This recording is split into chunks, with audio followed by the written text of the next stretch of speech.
नमस्कार सभी साथियों को स्वागत है आपका स्टार ऑनलाइन स्टडी में। और हम लेके आए हैं भारतीय राज व्यवस्था के कुछ महत्वपूर्ण प्रश्न।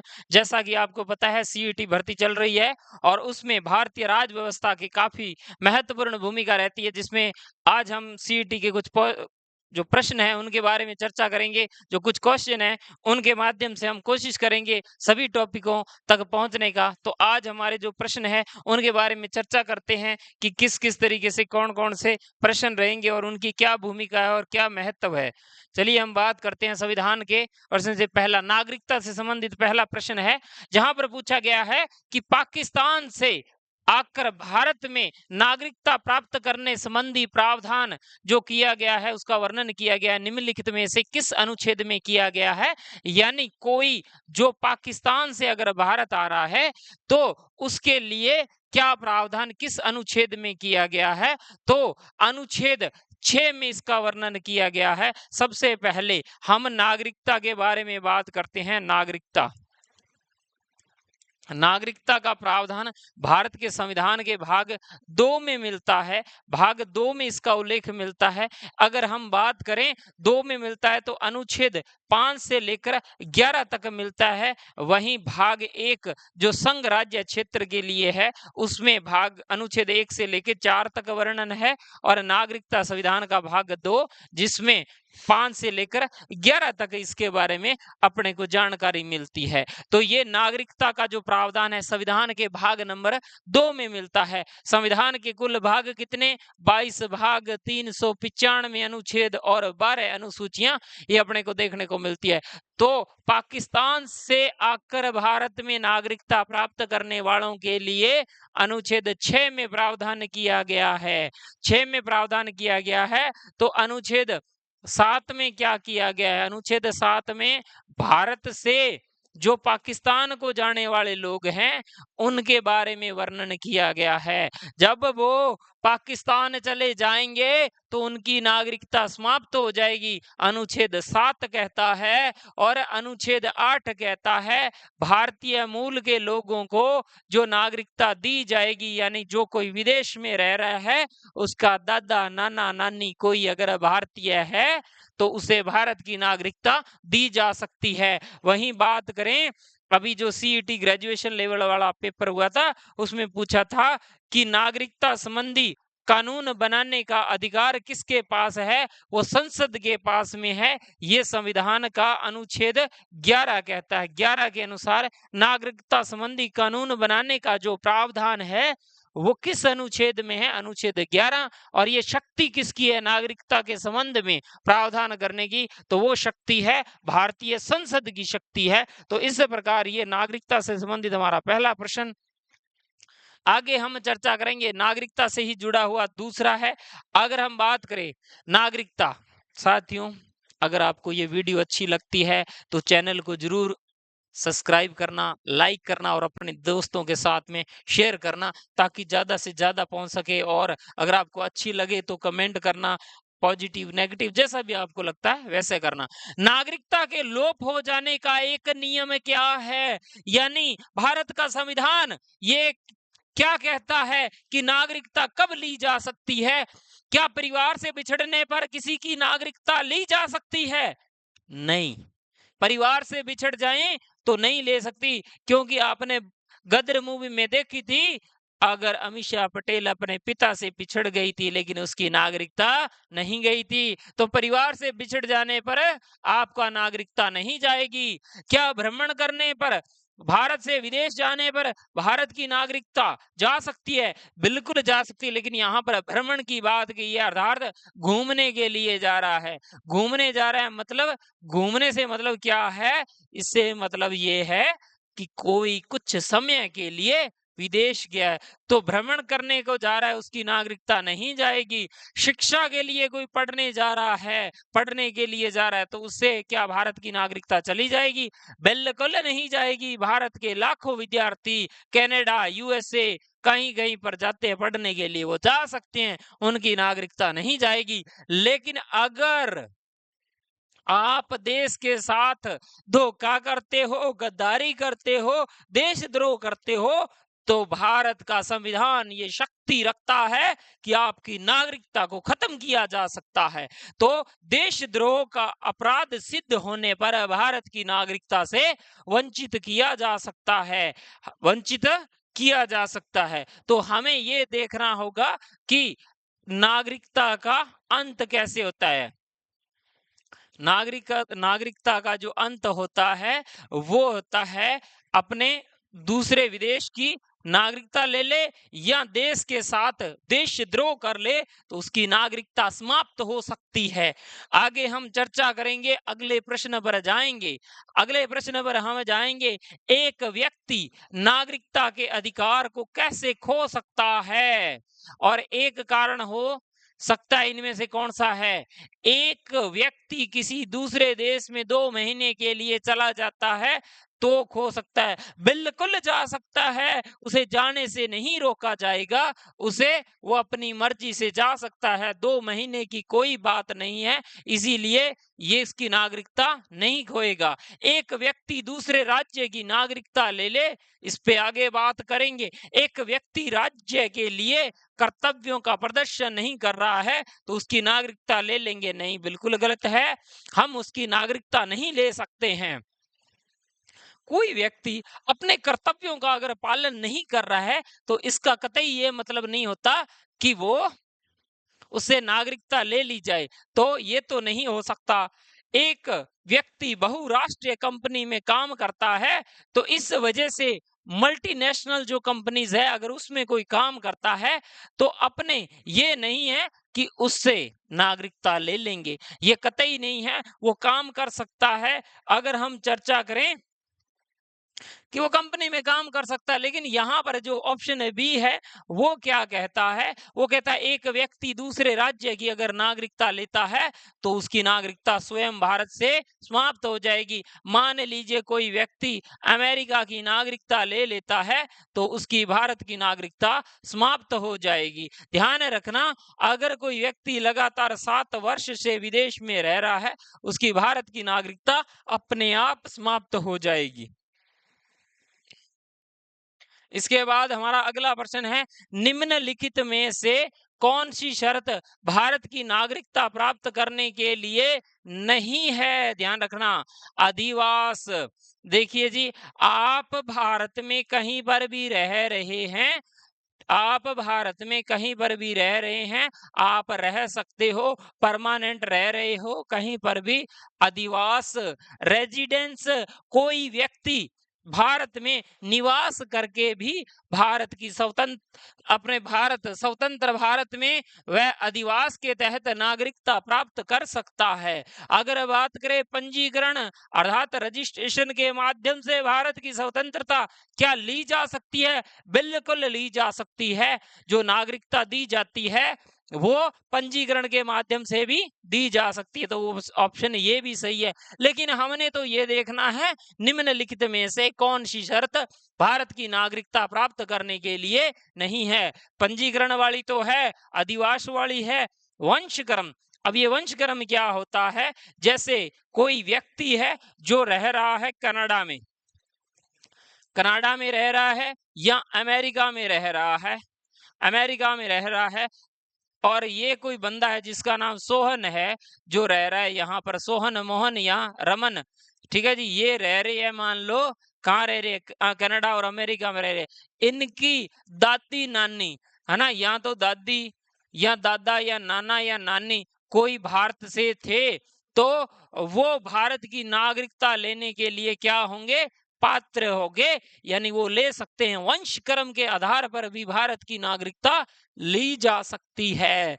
तो वंशकर्म के माध्यम से भी ली जा सकती है, पंजीकरण के माध्यम से भी ली जा सकती है और अधिवास के माध्यम से भी ली जा सकती है। लेकिन आप पैसा कितना मर्जी कमा लो, संपत्ति जितनी मर्जी इकट्ठी कर लो, भारत में पैसे से भारत की नागरिकता नहीं खरीदी जा सकती, क्योंकि भारत की नागरिकता बिकने के लिए नहीं है। तो संपत्ति का स्वामित्व के आधार पर भारत की नागरिकता को प्राप्त नहीं किया जा सकता। तो ऑप्शन इसका डी हो जाएगा, ऑप्शन इसका डी हो जाएगा। संपत्ति के आधार पर होते तो हम देखते हैं हमारे पड़ोसी देश के पास में जो लोग हैं वो पैसे से भारत की नागरिकता खरीद सकते थे, लेकिन ऐसे नहीं है। एक प्रॉपर क्या होता है, एक प्रोसेस होती है, उसके माध्यम से आपको रजिस्ट्रेशन करना होता है और उसके बाद गृह मंत्रालय द्वारा नागरिकता प्राप्त करने के लिए जो सबूत मांगते हैं वो देने पड़ते हैं। उसके बाद जांच पड़ताल के बाद में भारत की नागरिकता दी जाती है। तो इसका ऑप्शन हो जाएगा डी, संपत्ति के द्वारा भारत की नागरिकता नहीं ली जा सकती है। अगर हम चर्चा करें नागरिकता प्राप्त करने या खोने के विषय में विस्तार से चर्चा कहाँ की जाती है? संविधान के भाग 2 में की गई है या 1955 के जो नागरिकता कानून है उसमें की गई है या संविधान की प्रथम अनुसूची में की गई है, यहाँ पर संसद के विविध अधिनियमों में की गई है। देखिए जी, भारत का संविधान का भाग 2 में नागरिकता के बारे में है। अब आपका आंसर ये भी सही है कि 2 में चर्चा की है, लेकिन अगर हम देखें 2 के अंदर एक नागरिकता संबंधी अधिनियम आया था, भारतीय नागरिकता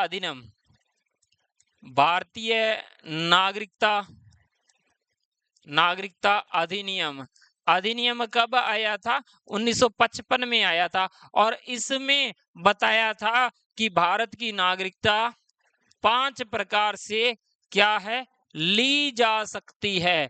5 प्रकार से ली जा सकती है। कौन कौन व्यक्ति लेने के लिए पात्र होगा, कौन कौन नहीं होगा, उसमें देशीकरण भी है और उसमें अगर हम करें पंजीकरण भी है, जन्म के आधार पर भी है, वंशक्रम के आधार पर भी है और यहाँ तक कि भूमि अधिग्रहण के द्वारा भी इसकी नागरिकता ली जा सकती है। तो जो विस्तार से चर्चा की गई है वो की गई है। अगर हम नागरिकता की चर्चा कहते तो संविधान के भाग 2 में की गई है, लेकिन यहाँ गई है विस्तार से चर्चा 1955 के जो नागरिकता अधिनियम में की गई थी। इसके बाद में इसका संशोधन होता है 1986 में, नागरिकता अधिनियम 1986 संशोधन के तहत। उसके बाद में 1992 में फिर संशोधन होता है। उसके बाद में 2003 में दोहरी नागरिकता देने के बारे में प्रावधान किया जाता है और यहीं से ही प्रवासी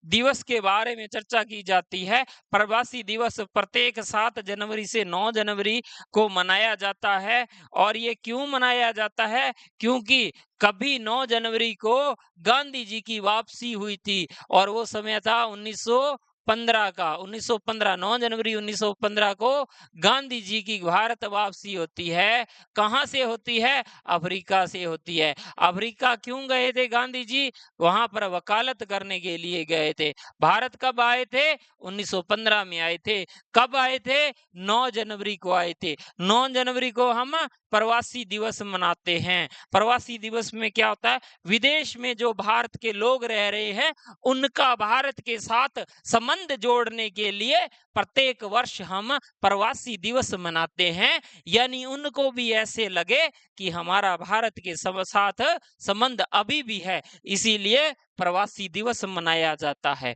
अगर हम चर्चा करें संविधान की अनुसूची 1 में भारत के राज्यों के नाम का उल्लेख मिलता है। 28 राज्य, 8 केंद्र शासित प्रदेश, यूटी यूनियन टेरिटरी के बारे में चर्चा मिलती है। भारत में 28 राज्य है। 2014 में 29वां राज्य तेलंगाना बना था, लेकिन 2019 के अंदर राज्य पुनर्गठन के बाद में जम्मू कश्मीर राज्य की श्रेणी से बदलकर उसे केंद्र शासित प्रदेश कर दिया गया था, क्योंकि जम्मू कश्मीर के अंदर 370 के कुछ अंश को हटा दिया गया था। पूर्ण रूप से 370 को नहीं हटाया गया था, कुछ अंश को हटा दिया गया था और उसके बाद जम्मू कश्मीर का जो राज्य का दर्जा था वो वापस ले लिया गया था।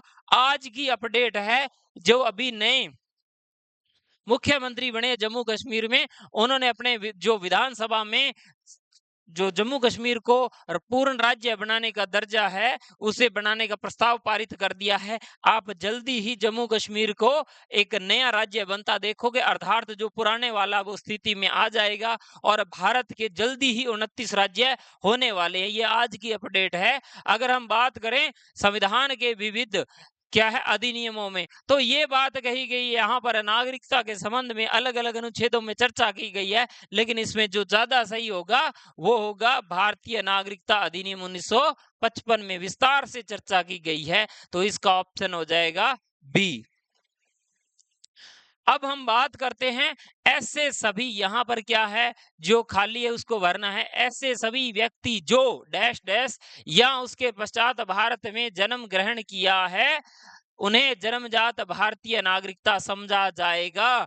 तो यहाँ पर अपने क्या करते हैं, 15 अगस्त 1947 को भारत क्या हुआ था, स्वतंत्र हुआ था। स्वतंत्र हुआ था किससे, ब्रिटिश राज से स्वतंत्र हुआ था। 26 जनवरी को अपने गणतंत्र हुए थे, और 1 जनवरी 1949 को अलग है, 15 अगस्त 1949, ये कुछ तारीखें दे रखी है। तो यहाँ पर ये कहा गया था कि 26 जनवरी 1950 के पश्चात अगर भारत की भूमि में किसी का जन्म होता है तो वो भारत का नागरिक समझा जाएगा। वो क्या है, भारत का नागरिक समझा जाएगा। तो हम यहाँ पर इस बात का ध्यान रखना है कि इसमें बताएगा ऐसे व्यक्ति जिनका जन्म 26 जनवरी 1950 के पश्चात हुआ है वो भारत के नागरिक होंगे, वो भारत की नागरिकता प्राप्त करने के लिए पात्र होंगे। ये 26 जनवरी को हमारा देश का संविधान लागू हुआ था, संविधान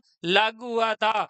तो अंगीकृत कब हुआ था, अंगीकृत 26 नवंबर 1949 को अंगीकृत हुआ था, अर्थात इसके कुछ अंगों को लागू किया गया था। और प्रत्येक वर्ष के 26 नवंबर को संविधान दिवस मनाया जाता है।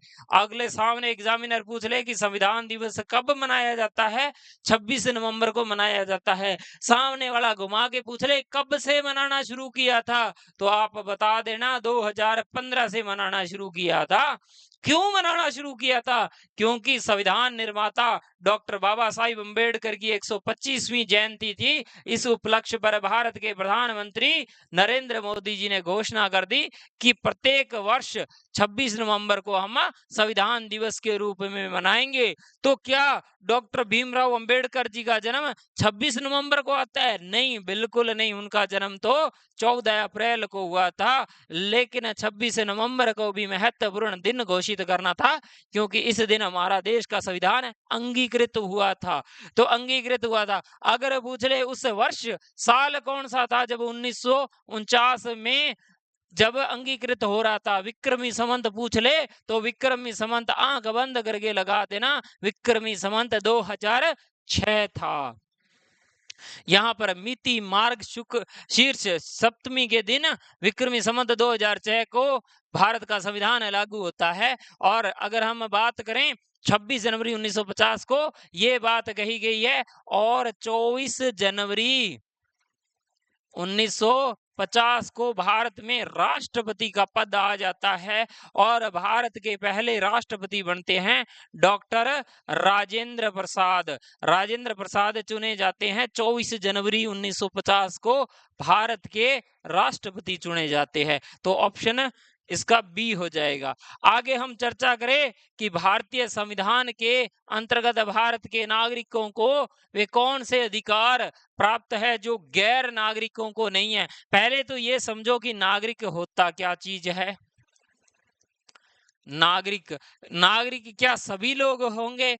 सभी लोग नहीं होंगे। सभी लोग नहीं होंगे जो भारत में निवास कर रहे हैं और जिनका जन्म भारत में हुआ है, पंजीकरण के माध्यम से, देशीकरण के माध्यम से, या भूमि अधिग्रहण के माध्यम से, या हम कह सकते हैं वंशक्रम के आधार पर जिसने भारत की नागरिकता ले ली। नागरिकता का मतलब होता है सदस्यता, भारत की सदस्यता ले ली है, उनको कौन से अधिकार प्राप्त हैं और जो गैर नागरिकों को नहीं है। कुछ सार्वजनिक पदों के लिए पात्र भर्ती परीक्षा निकली हुई है, रीट की आ रही है, second grade, first grade, civil services, किसी में भी भारत के नागरिक फॉर्म भर सकते हैं। अवसर की समानता अनुच्छेद 16 के तहत कोई भी व्यक्ति फार्म भरने के लिए पात्र होगा। हम ये सभी के लिए, सार्वजनिक पदों के लिए, भारत के नागरिकों के लिए। अब ऐसा नहीं है कि अमेरिका से कोई बंदा आके सीईटी का फॉर्म भर देगा जी, ये केवल भारतीयों के लिए है। अगर हम बात करें संसद या विधानमंडल के सदस्य होने का अधिकार, ये कहा गया है। तो अगर अभी जो बाइडेन बोल दे मुझे भारत का चुनाव लड़ना है प्रधानमंत्री का, या यूं कहे मुझे लोकसभा सदस्य बनना है, क्या वो बन सकते हैं? बिल्कुल नहीं बन सकते हैं। क्या अभी हम देखे कमला हैरिस बोल दे मुझे राजस्थान का मुख्यमंत्री बनना है, क्या वो बन सकते हैं? नहीं बन सकते हैं। पर वो बनेगी क्यों? क्योंकि वो तो राष्ट्रपति बनने जा रही है अमेरिका की। एक उदाहरण के लिए बात है, ये गैर नागरिकों को नहीं है, आप और हम में से कोई भी इनको ले सकता है, इसके लिए पात्र होगा। अनुच्छेद 15, अनुच्छेद 16 और अनुच्छेद 19 के द्वारा प्रदत्त मौलिक अधिकार हम कह सकते हैं अनुच्छेद 15 में दी गई है अवसर की समानता। हम देखते हैं समानता का अधिकार के तहत अनुच्छेद 15-16 में जो स्वतंत्रताएं दी गई है वो केवल और केवल भारत के नागरिकों को है, और अनुच्छेद जो 19 में 6 प्रकार की जो स्वतंत्रताएं दी गई है वो भी भारत के नागरिकों को है। आप बोल सकते हो, प्रेस में बात कर सकते हो, ये आपका अनुच्छेद 19 के तहत अधिकार है। आप भ्रमण कर सकते हो, अनुच्छेद 19 के तहत। आप संचरण कर सकते हो, आप अधिवास कहीं पर भी निवास करने की स्वतंत्रता, आपको कार्य करने की स्वतंत्रता अनुच्छेद 19 के तहत मिलती है। तो इसका ऑप्शन हो जाएगा ऑप्शन नंबर डी। डी के तहत हो जाएगा कि जो ये जो बताए गए हैं सार्वजनिक पदों के लिए पात्र केवल भारतीय होंगे, और संसद और विधानमंडल सदस्य बनने के लिए केवल भारतीय होंगे, और अनुच्छेद 15, 16 और 19 में जो मौलिक अधिकार दिए गए हैं उनको भी ग्रहण करने की शक्ति केवल नागरिकों के पास में होगी, जो विदेशी हैं, जो गैर नागरिक है उन्हें नहीं होगी। तो इसको आप समझ लेना। आगे हम चर्चा करते हैं भारतीय संविधान के बारे में। कहा गया है कि भारत के संविधान में नागरिकता का प्रावधान कब लागू हुआ था? देखिए जी, 26 जनवरी 1950 को देश का संविधान लागू हुआ था। ठीक है जी। 1952 में पहले आम चुनाव हुए थे। और अगर हम बात करें 1951 और 52 में इकट्ठे चले थे। 1949 को क्या हुआ था? 26 नवंबर 1949 को देश का संविधान अंगीकृत हुआ था।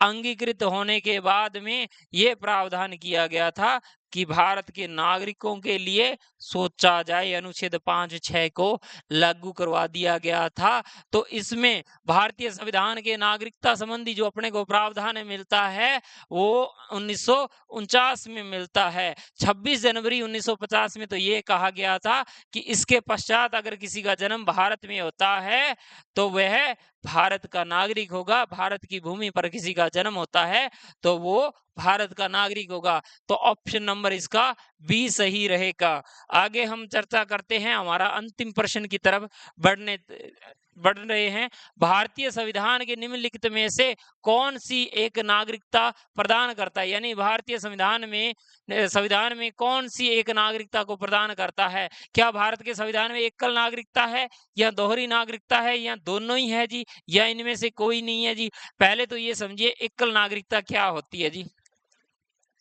एकल नागरिकता क्या होती है?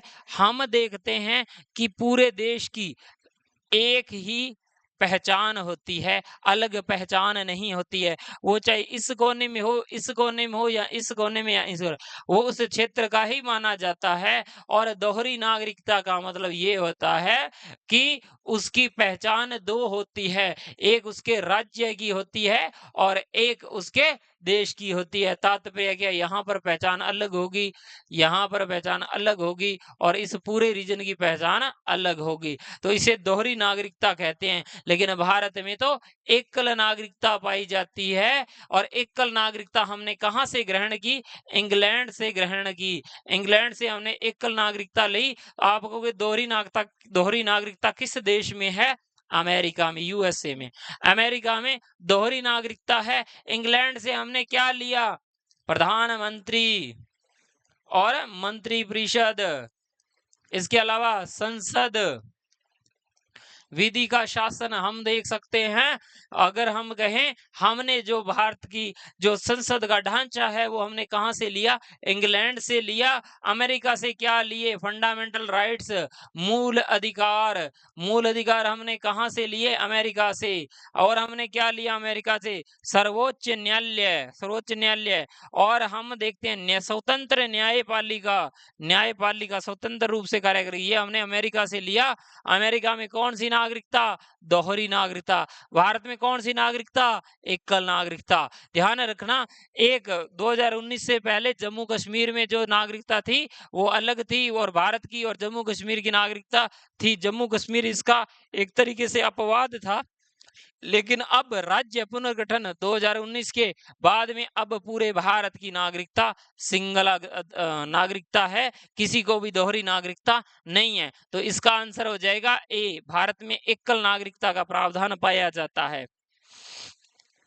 हमारा अंतिम प्रश्न है, निम्न में से किस स्थिति में किसी भी व्यक्ति को भारतीय नागरिकता से वंचित नहीं किया जा सकता है? यहाँ पर कहा गया है कि मान लो अगर किसी की अपने नागरिकता लेनी हो तो किस दशा में ले सकते हैं? निर्वाचन, भारत में चुनाव हो रहे हैं, अगर चुनाव के समय क्या ले सकते हैं? बिल्कुल नहीं ले सकते। किसी भी व्यक्ति, चुनाव हो रहे हैं तो होने दो, कौन मना कर रहा है, लेकिन हम यहाँ पर उसकी नागरिकता नहीं ले सकते हैं।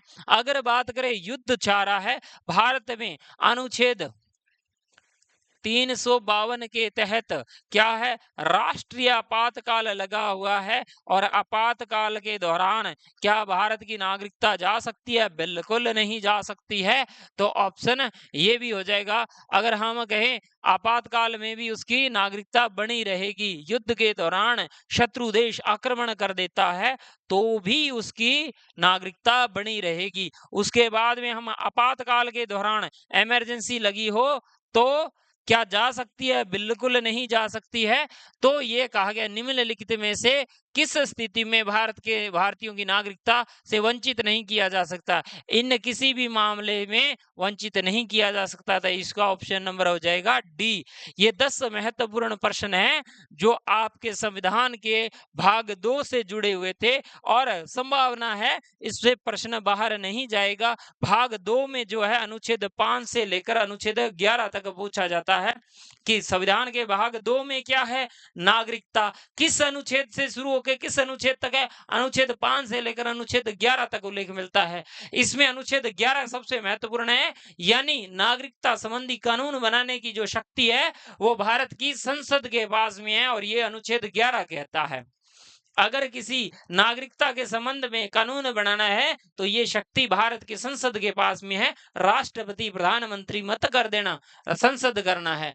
तो हम ये देखते हैं। इसके बाद एक प्रश्न और बनता है, और वो बनता है, भारत की नागरिकता कितने प्रकार से ग्रहण की जा सकती है? वो 5 प्रकार से ग्रहण की जा सकती है। जन्म के आधार पर, वंशक्रम के आधार पर, और हम देखें तो पंजीकरण के माध्यम से, रजिस्ट्रेशन के माध्यम से, और अगर हम देखें तो वो देशीकरण के माध्यम से भी भारत की नागरिकता ग्रहण की जा सकती है। और अंतिम है कि अधिग्रहण या किसी भूमि का विलय करके भी भारत की नागरिकता प्राप्त की जा सकती है। विलय से मतलब भारत की क्षेत्र, अभी जो बात कर रहे हैं पीओ के, जो भारत का ऊपर वाला हिस्सा है, ये जम्मू एंड कश्मीर है। अगर भारत का ऊपर वाला हिस्सा, कल को जब हम पीओ के ले लेंगे, बिल्कुल लेंगे पीओ के, उसके जो नागरिक होंगे उन्हें भारत की नागरिकता अपने आप मिल जाएगी। तो इस तरीके से भूमि अधिग्रहण के बाद भी ली जा सकती है, जो भारत में भूमि का विलय हो जाएगा। हमने 1975 में सिक्किम का विलय कर लिया था, और सिक्किम के लोगों को हमने क्या है, भारत की नागरिकता दे दी। हमने पुर्तगाल से गोवा, पांडुचेरी ले लिए थे, हमने वहां से भी उन मिलाने के बाद में उन्हें नागरिकता दे दी गई थी। तो समय समय पर अलग अलग प्रावधान किए गए थे। 2015 में बांग्लादेश से कुछ भूमि का, बस्तियों का आदान प्रदान किया था। तो जो बांग्लादेश से कुछ भूमि में जो आई थी, उसमें जो लोग आए थे उन्हें भारत की नागरिकता दे दी गई थी। तो ये नागरिकता संबंधी 10 महत्वपूर्ण प्रश्न थे। आपको कैसे लगे आप कमेंट करके जरूर बताना। मिलते हैं नेक्स्ट वीडियो में। जय हिंद, जय भारत।